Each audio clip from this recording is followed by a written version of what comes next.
And in fact, there was a newspaper article recently where you were talking about the cost of government, and something that, the Libertarian Party talks a lot about as well is like everyone talks about, the cost of living is really high and cost of living.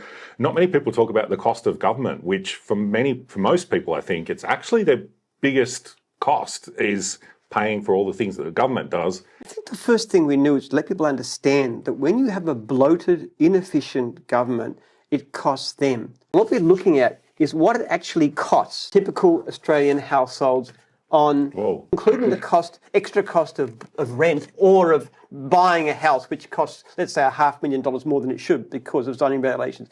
We're talking about something close to $70,000 per household per year.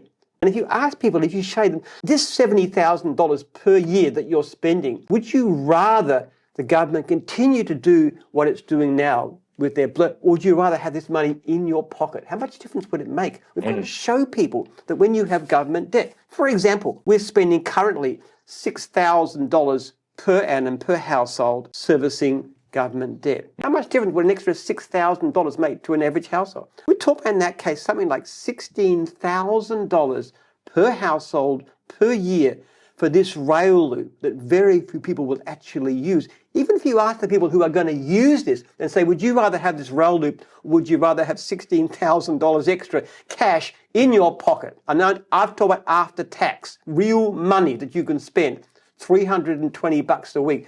Would you rather have that? I would guarantee you that 98% of them said, I'd rather have the money. And you've got to put this in perspective. So why are we spending $16,000 per household per year on something like that? That's equivalent to a cost of $5,000 per household per year. I mean, we're talking $5,000 per household per year to achieve net zero.